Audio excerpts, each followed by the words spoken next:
अस्सलाम वालेकुम, welcome to our channel लिया बर्ड्स पैराडाइज।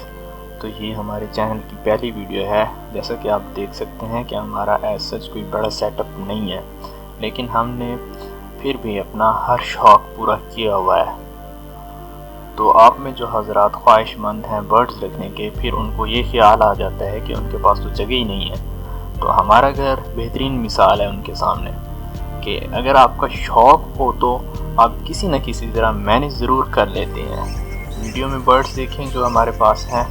तो मिलते हैं अगली वीडियो में, आप वीडियो एंजॉय करें। Thank you.